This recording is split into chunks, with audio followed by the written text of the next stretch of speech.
Hi, అందరికీ నమస్కారం అండి. Welcome back to Sharath Updates YouTube channel.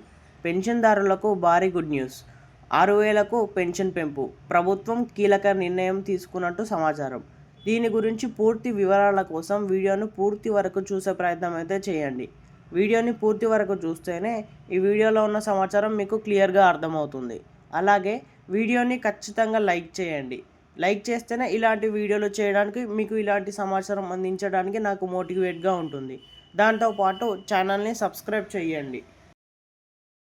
Telangana రాష్ట్రంలో రేవంత్ రెడ్డి ప్రభుత్వం ఆసరా పెన్షన్లను పెంచేందుకు సిద్ధమవుతుంది. వృద్ధులకు 2,000 నుండి 4,000కు, దివ్యాంగులకు 4,000 నుండి 6,000కు అయితే పెన్షన్ ఉంది. తెలంగాణ రాష్ట్రంలోని లక్షలాది మంది పెన్షన్ లబ్ధిదారులకు ముఖ్యమంత్రి రేవంత్ రెడ్డి ప్రభుత్వం త్వరలోనే శుభవార్త చెప్పబోతుంది. గత ఎన్నికల సమయంలో కాంగ్రెస్ పార్టీ తరపున హామీగా ప్రకటించిన పలు సంక్షేమ పథకాల అమలులో భాగంగా ఆసరా పెన్షన్లను పెంచేందుకు ఇప్పుడు ప్రభుత్వం సిద్ధమవుతుంది. ఇప్పటికే సంవత్సరానికి పైగా అధికారంలోకి ఉన్నప్పటికీ పెన్షన్ల పెంపుపై ప్రభుత్వం ఇప్పటివరకు ఎలాంటి స్పష్టత ఇవ్వలేదు. అయితే తాజాగా వచ్చిన సమాచారం ప్రకారం కొన్ని రోజుల్లోనే పెన్షన్ మొత్తాన్ని పెంచుతూ అధికారిక ప్రకటన వెలువడే అవకాశం ఉందని చెప్పారు. 2023 అసెంబ్లీ ఎన్నికల వేళ కాంగ్రెస్ పార్టీ స్పష్టంగా వెలువడించిన హామీలలో పెన్షన్ల పెంపు ఒకటి. అప్పట్లో పార్టీ తరపున ప్రచారం చేసిన రేవంత్ రెడ్డి ప్రభుత్వంలోకి వస్తే వృద్ధులకు అందుతున్న 2,000 ఆసరా పెన్షన్ను 4,000కు పెంచుతామని చెప్పారు. అంతేకాదు, దివ్యాంగులకు అందుతున్న 4,000 పెన్షన్లను 6,000కు పెంచుతామన్న హామీ కూడా ఇచ్చారు.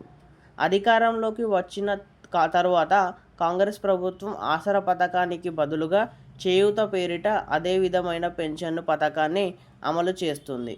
ఇప్పుడు ఆ హామీలను నెరవేర్చే దిశగా ప్రభుత్వం కీలక నిర్ణయం తీసుకుంటుందని వార్తలు వస్తున్నాయి. తెలంగాణలో త్వరలోనే జరగబోయే స్థానిక సంస్థల ఎన్నికల నేపథ్యంలో రేవంత్ రెడ్డి సర్కార్ ఈ హామీలను త్వరలోనే అమలు చేయాలని భావిస్తుంది. పెన్షన్ మొత్తాన్ని పెంచిన తర్వాతే ఎన్నికలలోకి వెళ్తే ప్రజల్లో తమ పార్టీ పట్ల నమ్మకం, విశ్వాసం పెరిగి మంచి ఫలితాలు సాధించగలమన్న ధీమా ప్రభుత్వంలో ఉంది. ప్రభుత్వం ఎన్నికల ముందు చేసిన హామీలను ఒక్కొక్క దానికొకటి నెరవేర్చడం ద్వారా పరిపాలన పరంగా ప్రజలకు నమ్మకం కలిగించాలని చూస్తుంది ప్రభుత్వం. రేషన్ కార్డు జారీ, ఇందిరమ్మ ఇండ్లు మంజూరు వంటి హామీలను ఇప్పటికే అమలు చేస్తూ ఉంది రేవంత్ రెడ్డి ప్రభుత్వం. ఇప్పుడు పెన్షన్ పెంపు అంశాన్ని కూడా జాబితాలో చేర్చి వచ్చే నెలలోనే దీనిపై అధికారిక ప్రకటన చేసే అవకాశాలు కనిపిస్తున్నాయి. ఇప్పటికే సంబంధిత శాఖలకు ఈ విషయంలో దిశానిర్దేశం ఇచ్చినట్టు సమాచారం. తెలంగాణ ప్రత్యేక రాష్ట్రంగా ఏర్పడిన తరువాత అప్పటి నుండి బీఆర్ఎస్ ప్రభుత్వం ఆసరా పేరుతో వృద్ధులు, వికలాంగులు, ఒంటరి మహిళలు, వితంతువులు, అనాథలు, అలాగే కొన్ని చేతి వృత్తుల వారికి నెలవారీ ఆర్థిక సహాయాన్ని అందించేది. ఈ పథకం వల్ల లక్షలాది మంది గృహాలు కొంతమేర ఉపశమాన్ని పొందుతాయి. కాంగ్రెస్ ప్రభుత్వం అధికారం చేపట్టిన తరువాత ఈ పథకాన్ని చేయూత పేరుతో మారుస్తూ పేరు మార్చినప్పటికీ పథకం గమ్యం ఒకటే: ఆర్థికంగా వెనుకబడ్డ వారికి ప్రతి నెల నిరంతరంగా ఆర్థిక భరోసా ఇవ్వడం. 2025 తాజా గణాంకాల ప్రకారం తెలంగాణ రాష్ట్ర వ్యాప్తంగా సుమారు 47,07,000 మంది లబ్ధిదారులు చేయూత పథకం కింద నెల పెన్షన్ పొందుతున్నారు.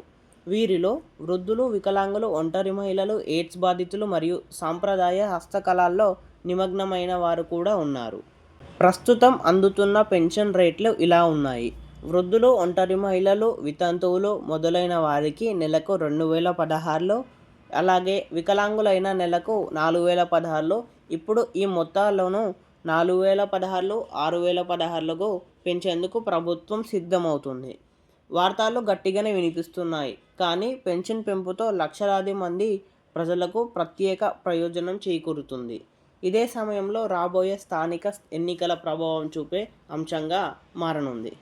ఈ వీడియోలో కొంచెమైనా ఇన్ఫర్మేషన్ తెలుసుకున్నట్టు అనిపిస్తే వీడియోని ఖచ్చితంగా లైక్ చేయండి. లైక్ చేస్తే ఇలాంటి వీడియోలు చేయడానికి, ఇలాంటి సమాచారం మీకు అందివ్వడానికి నాకు మోటివేట్గా ఉంటుంది. దాంతోపాటు ఛానల్ని సబ్స్క్రైబ్ చేయండి. సబ్స్క్రైబ్ చేస్తే నేను పెట్టిన వీడియో ద్వారా మీకు నోటిఫికేషన్ వస్తుంది.